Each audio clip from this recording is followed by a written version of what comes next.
Hi hello everyone, welcome to my channel. Friends, ఈరోజు ఈ వీడియోలో మనం usage of besides, in addition to, apart from అనే prepositions and prepositional phrases, అలాగే not only but also, both and అనే correlative coordinating conjunctions usage ఎలాగో తెలుసుకోబోతున్నాం. ఇవి 9th and 10th క్లాస్ స్టూడెంట్స్కి బాగా ఉపయోగపడతాయి. అలాగే ఇంగ్లీష్ నేర్చుకునే వాళ్లకు సెంటెన్స్ ట్రాన్స్ఫార్మేషన్ ఎలా చేయాలో తెలుస్తుంది. అలాగే కాంపిటేటివ్ ఎగ్జామ్స్ ప్రిపేర్ అయ్యే వాళ్ళకు కూడా సెంటెన్స్ మేకింగ్ అర్థమవుతుందండి. Okay, before going to the topic, as usual, as I told you before, 2 stories that are relevant to the topic, that relates the topic. Today also I am giving you a small snippet. అదేంటంటే, have you heard of the word nincompoop? Nincompoop అంటే ఒక stupid person అని అనమాట అర్థం. మనం చాలా జోక్స్లో మనం చూస్తూ ఉంటాం. ఒక పదం ఎక్కువగా సుబ్బారావు అనే ఒక టిపికల్ నేమ్ యూజ్ చేసి అతను తింగర పనులు, అంటే తెలివి తక్కువ పనులు ప్రజెంట్ చేస్తూ ఉంటారనమాట. అలాంటి తింగర పనులు చేసేవాళ్ళు, అంటే సరే ఏ పని సరిగ్గా చేయని వాళ్ళని వెర్రి వెంగళప్ప అంటూ ఉంటారు కదండి. అలా ఇప్పుడు మనం సుబ్బారావు అనే పేరు తీసుకుని మనం చెప్పుకుందాం. సుబ్బారావు ఓ లేజీ ఫెలో, ఇంటి దగ్గరే ఉంటాడు, లేజీ. భార్య అతన్ని ఎప్పుడు సతాయిస్తూ ఉంటుందన్నమాట. ఈరోజు కూడా అలాగే ఇంట్లోనే ఉన్నాడు, ఏ పని చేయకుండా. సరే, భార్య అంది, ఏంటండి రోజు ఇంట్లోనే కూర్చుంటారు, బయటికి వెళ్ళి ఏదో చేయొచ్చు కదా అని చెప్పింది. సరే, ఈ పోరు పడలేక, అంటే పోరేం కాదు అది, యాక్చువల్గా చెప్పింది అంతే, సలహా ఇచ్చింది, బయటికి వెళ్ళి ఏదైనా పని చేయండి అని. సరే, బయటికి బయలుదేరాడు. బయలుదేరితే పై అంతస్తు నుంచి కిందకి దిగాడు. దిగి కూడా ఏమేమి అవసరం అవి తీసుకెళ్ళాలి కదండి. తీసుకెళ్తే ఆయన సుబ్బారావు ఎందుకు అవుతాడు? అవడం. తీసుకెళ్లకుండా కిందకి వెళ్ళాడు. కిందకి వెళ్తే భార్య పైన బాల్కనీలోకి వచ్చి, ఏమండి ఆగండి, మీ కళ్ళద్దాలు మర్చిపోయారు, ఇగో తీసుకోండి, వచ్చి తీసుకోండి అంది. పైనుంచి కిందకు వచ్చా, మళ్ళీ పైకి ఏమి ఎక్కుతాలే, వేసే, కింద వేసే, పట్టుకుంటా అన్నాడు.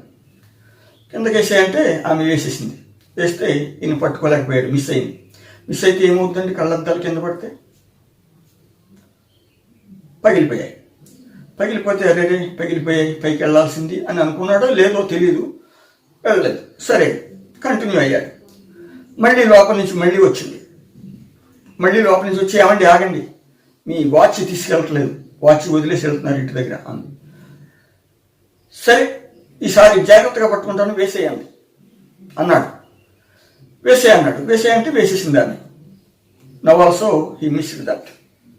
మళ్ళీ మిస్ అయ్యాడు. ఏమవుతుందండి, వాచ్ పగిలిపోయింది. అరే, 2 వస్తువులు పగిలిపోయాయి. సరే, కంటిన్యూ అవుతున్నాడు బయటికి వెళ్ళడానికి. మూడోసారి మళ్ళీ వచ్చింది ఆమె లోపల నుంచి. వచ్చి బాల్కనీ నుంచి వచ్చి, ఏమండి కర్చీఫ్ తీసుకెళ్ళట్లేదు, ఎలా, ఏంటి అన్నీ మర్చిపోతే ఎలా, రండి తీసుకోండి అని వేయబోయింది అనమాట. ముందు 2 వస్తువులు వేస్తుంది కదా, ఇది కూడా వేయబోయింది, ఇది కూడా వేసేస్తాను. అంత పని చేయకు, ఇప్పటికే 2 వస్తువులు పగిలిపోయాయి, నేను పట్టుకోలేకపోయాను, నేనే పైకి వస్తున్నాను అని పైకి మెట్లెక్కి పైకి వచ్చి ఆ కర్చీఫ్ తీసుకున్నాడు. ఏమంటారండి దీన్ని? 2 విలువైన వస్తువులు కింద పడితే పగిలిపోయే వస్తువుల కోసమేమో కిందకి వేయమన్నాడు, మిస్ అయ్యాడు, పోగొట్టుకున్నాడు. కర్చీఫ్ నేల మీద పడితే ఏమన్నా అవుతుందండి? అవ్వదు. అయినా అతను పైకి వెళ్ళి తీసుకున్నాడు. మరి ఇలాంటి వ్యక్తిని ఏమంటాం? వెర్రి వెంగళప్ప అనాలి కదా. అందుకని ఇంగ్లీష్లో ఒక వర్డ్ ఉంది అలాంటి వాడిని అడ్రస్ చేయడానికి, నిన్కాంపూప్. అర్థమవుతుందండి. సరే, మరి దీనికి మన టాపిక్కి ఏంటి లింక్ అనుకుంటున్నారా? చూడండి. Subbarao is not only a lazy fellow but also a nincompoop. Subbarao is not only a lazy fellow but also a nincompoop. అతను స్వామరే కాకుండా తెలివి తక్కువవాడు కూడా అనే ఈ తను 2 క్యారెక్టర్ని యాడ్ చేసి కాంపౌండ్ సెంటెన్స్లో ఎలా చెప్పాలో చెప్పడానికి నేను ఈ ఎగ్జాంపుల్ చెప్పానండి. ఓకే, నవ్వు వస్తే నవ్వుకోండి. మనం ఇప్పుడు టాపిక్లోకి వెళ్దాం. Okay friends, let us learn this topic clearly. Please note down the topic and also note down the examples so that you can make use of in future. Okay friends? Hi friends, welcome to my channel. In this video we are learning the usage of besides, in addition to, apart from prepositions, as well, also, to, adverbs, both and not only but also conjunctions. First example చూడండి. Besides being a musician, Charan is a great singer. అంటే అతను ఒక సంగీతకారుడు, అంటే musician తో పాటు great singer కూడా, అంటే గొప్ప గాయకుడు కూడా. ఈ విషయాన్ని కాంపౌండ్ సెంటెన్స్లో ఇలా చెప్పొచ్చు. Charan is not only a musician but also a great singer. ఇలా సింపుల్ సెంటెన్స్ని కాంపౌండ్ సెంటెన్స్లోకి మార్చవచ్చు. ఇందులో ఈ సెంటెన్స్ ట్రాన్స్ఫార్మేషన్లో సింపుల్ నుంచి కాంపౌండ్కి, కాంపౌండ్ నుంచి సింపుల్కి మార్చడం వీలవుతుంది తప్ప కాంప్లెక్స్ సెంటెన్స్లో వీలవదండి. ఇది సరిగా గుర్తుపెట్టుకోండి మీరు. సెకండ్ ఎగ్జాంపుల్ చూడండి. He speaks English besides Hindi. అంటే హిందీతో పాటు ఇంగ్లీష్ మాట్లాడతాడు. He speaks English in addition to Hindi.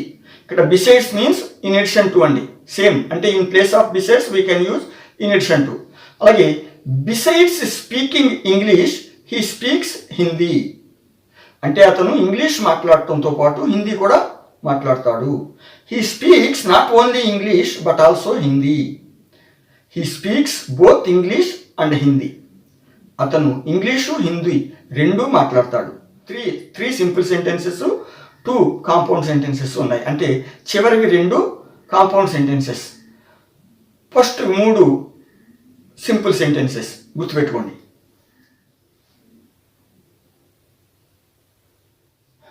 Third one. Besides Rajesh, Ramesh also plays cricket. అంటే రాజేష్తో పాటు రమేష్ కూడా క్రికెట్ ఆడతాడు. Not only Rajesh but also Ramesh plays cricket. Both Rajesh and Ramesh play cricket. ఇక్కడ ప్లే అని ఎందుకు అన్నామంటే బోత్ రాజేష్ అండ్ రమేష్ అంటే అది కాంపౌండ్ సబ్జెక్ట్, అంటే కాంపౌండ్ నౌన్ అన్నమాట. అందుకని దే అవుతుంది, దే ప్లే క్రికెట్. అయితే not only Rajesh but also Ramesh అన్న దాంట్లో రమేష్ మాత్రమే సబ్జెక్టు. అంటే రమేష్కి రాజేష్ యాడ్ అయ్యాడు కానీ కలవలా, మనం ఊరిక జస్ట్ యాడ్ చేసామంతే. అయితే రమేష్ను ప్రధానంగా చేసి చెప్పుకుంటున్నాం కాబట్టి రమేష్ ప్లేస్ క్రికెట్. అలాగే ఫోర్త్ సెంటెన్స్ చూడండి. Rajesh as well as Ramesh plays cricket. ఇక్కడ రాజేష్ సబ్జెక్ట్ అండి. అలాగే నెక్స్ట్ చివరి సెంటెన్స్లో Ramesh as well as Rajesh plays cricket. అందుకని సబ్జెక్టు సింగులర్ అయితే మనం ప్రెజెంట్ టెన్స్లో ఉన్న వెర్బ్కి, మెయిన్ వెర్బ్కి ఎస్ యాడ్ చేస్తాం. ఇది గుర్తుపెట్టుకోండి. ఫోర్త్ వన్ చూడండి. He works in the farm, he works at home too. అతను పొలంలో పనిచేస్తాడు, అలాగే ఇంటి దగ్గర కూడా పనిచేస్తాడు. He works in the farm, he works at home as well. Too as well same అండి మీనింగ్లో. అందుకని he works both in the farm and at home. అతను పొలంలోను ఇంటి దగ్గర కూడా పనిచేస్తాడు. He works not only in the farm but also at home. ఇది కాంపౌండ్ సెంటెన్స్. మళ్ళీ నెక్స్ట్ది సింపుల్ సెంటెన్స్ అండి. Besides working in the farm he works at home. ఇది simple sentence. Apart from working in the farm he works at home. ఇది కూడా simple sentence ఏనండి. ఇందులో fifth example చూడండి. Dog is faithful to man. ఇక్కడ dogs అని spelling mistake పడిందండి, సరి చేసుకోండి. డాగ్ మాత్రమే ఇది. Dog is faithful to man. Horse also is faithful to man. Dog as well as horse is faithful to man. Dog is faithful to man. Second sentence observe చేయండి. As well as horse అంటే horse లానే dog faithful to man. Besides horse dog is faithful to man. ఇక్కడ dog కూడా ఈ బిసైడ్స్లో కూడా డాగే subject అండి. బిసైడ్స్ హార్స్, హార్స్తో పాటు డాగ్ ఫెయిత్ఫుల్ టు మ్యాన్. అలాగే besides dog horse also is faithful to man. ఇది కూడా సింపుల్ సెంటెన్స్ ఏనండి. అలాగా not only dog but also horse is faithful to man. Both dog and horse are faithful to man. చివరి సెంటెన్స్లో both dog and horse అంటే dog and horse they అవుతాయండి, అందుకని plural verb use చేశాం. Not only dog but also horse is faithful to man అనేది అక్కడ horse subject singular is use చేశాం. Both dog and horse అంటే ప్లూరల్ ఆర్ యూజ్ చేశాం. 6th example చూడండి. I'm learning English. My sister also is learning English. My sister as well as I is learning English. Sound strange. I తర్వాత yam కదా రావాలి, is వచ్చిందేంటి అనే డౌటా మీకు? ఇక్కడ మై సిస్టర్ సబ్జెక్ట్ అండి. యాజ్ వెల్ యాజ్ ఐ నాలానే నావలినే అని అర్థం. అంటే నేను సబ్జెక్ట్ కాదు, మా సిస్టరు నాలానే అన్నప్పుడు మై సిస్టరే సబ్జెక్ట్ అండి, అందుకని is. I as well as my sister, నా సిస్టర్ లాగే నేను, ఇక్కడ ఐ సబ్జెక్ట్ అండి, అందుకని యామ్. సిస్టర్ మై సిస్టర్ తర్వాత yam, that yam agrees with subject I. ఈ డిఫరెన్స్ బాగా అబ్జర్వ్ చేయండి. I as well as my sister yam learning English. Apart from me my sister is learning English. అంటే నేనే కాకుండా, in addition to me my sister is learning English. Apart from అనేది ఒక preposition అండి. Preposition తర్వాత noun కానీ pronoun కానీ objective కేసులో ఉంటుంది. నౌన్ విషయంలో అది మనకి తెలియదు, ప్రొనౌన్ విషయంలో మనకి ఇక్కడ తెలుస్తుంది. అంటే దీన్ని బట్టి ఏమర్థం అవుతుందంటే ప్రిపోజిషన్ తర్వాత సబ్జెక్ట్ ఆబ్జెక్ట్ నౌన్ కానీ ప్రొనౌన్ కానీ ఆబ్జెక్టివ్ కేసులో ఉంటుందని అర్థం చేసుకోండి. అలాగే బిసైడ్స్ మీ, బిసైడ్స్ అనేది ప్రిపోజిషన్ తర్వాత pronoun objective case. Besides I కాదు, besides me. Besides me my sister is learning English. Not only my sister but also I am learning English. ఇక్కడ నాట్ ఓన్లీ మై సిస్టర్, నా సిస్టరే కాదు నేను కూడా English నేర్చుకుంటున్నాను, but also I am learning English. నా confusion ఉందండి? Confusion ఉంటే ఒక్కసారి మళ్ళీ రివైండ్ చేసి చూసుకుంటే అర్థమవుతుంది. Both my sister and I are learning English. ఇక్కడ ఐ తర్వాత ఆర్ ఏంటి అని అనుకుంటున్నారా? చూడండి, both my sister and I అంటే వి అవుతాం. మై సిస్టర్ అండ్ ఐ ఇద్దరం కదా, కాబట్టి వి అవుతాం. We are learning English. We are learning means both my sister and I తర్వాత యామ్ కాదు, ఆర్. ఈ క్లిప్ మీకు చాలా ఇంపార్టెంట్, సరిగా నోట్ చేసుకోండి. Try to understand this. Okay friends, look at the 7th example. He is a jackass. He is a nincompoop. Jackass. Jackass అంటే literal meaning ఏంటంటే మగ గాడిద అని. నిన్కాంపూప్ మీకు చెప్పాను కదండి ముందే, వెర్రి వెంగళప్ప, ఏమి సరిగా ఏ పని సరిగా చేయలేనివాడు. He is a jackass, he is a nincompoop. అంటే జాకాస్ అంటే గాడిద, ఆడగాడిదైనా కనీసం ఏదో పిల్లని కానీ పాలిస్తుందేమో, ఏదో చిన్న పని చేస్తుంది. ఈ మగ గాడిద అసలు ఏమీ చేయడు కాబట్టి బహుశా మరీ లేజీ ఫెలోస్ని జాకాస్ అని పిలుస్తూ ఉంటారు. మీరు వినే ఉంటారు, ఏదో సినిమాలో పృథ్వీరాజ్ అస్తమాను జకాస్ జకాస్ అంటూ ఉంటాడు, అది ఊత పదంగా. కానీ జాకాస్ అంటే మగ గాడిద అని అర్థం అండి. అంటే లేజియెస్ట్ ఫెలో అని ఎక్స్ప్రెస్ చేయడానికి మనం ఇది యూజ్ చేయొచ్చు. నేను మీకు చెప్పిన ఆ స్టోరీ ఎగ్జాంపుల్ మీరు ఇక్కడ ప్రస్ఫుటంగా కనిపిస్తుంది చూడండి. He is a jackass, he is a nincompoop. అతను సోమరే కాకుండా, పరమ సోమరే కాకుండా, మగగాడిద లాంటి వాడు కాకుండా, వెర్రి వెంగళప్ప కూడా. అంటే దీన్ని మనం కాంపౌండ్ సెంటెన్స్లో ఇలా చెప్పొచ్చు. He is not only a jackass but also a nincompoop. Besides being a jackass, he is a nincompoop. He is a jackass as well as a nincompoop. He is both a jackass and a nincompoop. అర్థమవుతుందండి?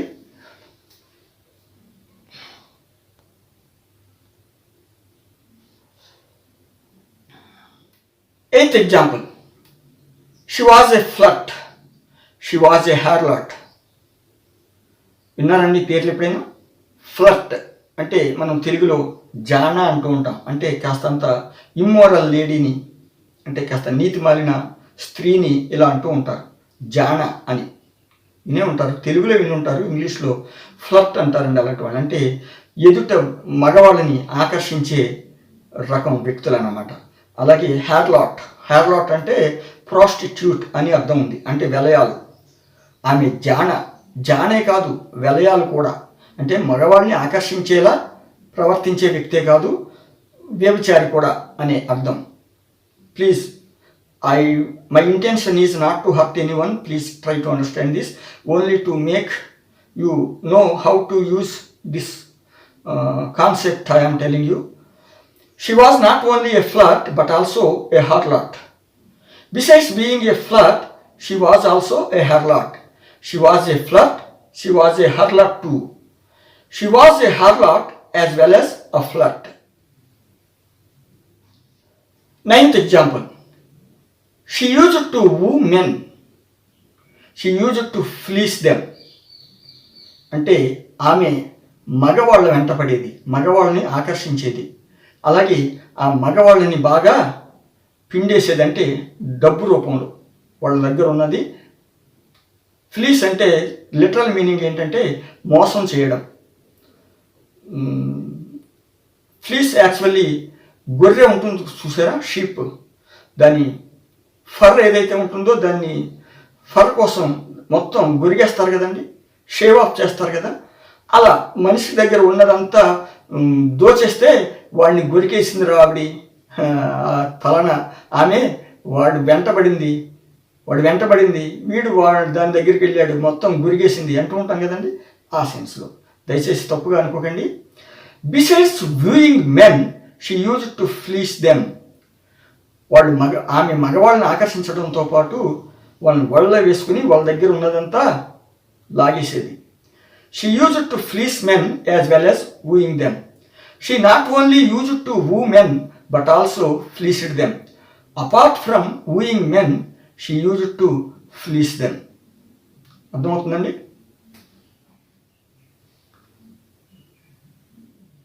Last example, contrast between both and neither nor. ఈ ఎగ్జాంపుల్లో మీరు neither నార్కి both అండ్కి difference తెలుసుకుంటారు. He has character, he has credentials. అతనిలో గుణం ఉంది, అలాగే మంచి పేరు ఉంది. క్రెడెన్షియల్స్ అంటే సమాజంలో అతని మీద మంచి అభిప్రాయం, మంచివాడనే అభిప్రాయం ఉంది, పరపతి అనొచ్చు దీన్ని. He has character, he has credentials, రెండు పాజిటివ్ క్యారెక్టర్స్. కాబట్టి he has both character and credentials. అలాగే he has not only character but also credentials, compound sentence. అలాగే she has no character, she has no credentials. ఆమెకు character లేదు, అలాగే పరపతి కూడా లేదు. దీన్ని మనం she has neither character nor credentials. ఇదండి difference, contrast between both and neither nor. ఈ రెండింటికి నెయిదర్ నార్కి నెగిటివ్ సెన్స్లో ఉంటే నెయిదర్ నార్ యూజ్ చేయండి, పాజిటివ్లో ఉంటే both and not only but also use చేయండి. ఓకే ఫ్రెండ్స్, ఈ వీడియో మీకు నచ్చింది అనుకుంటున్నాను.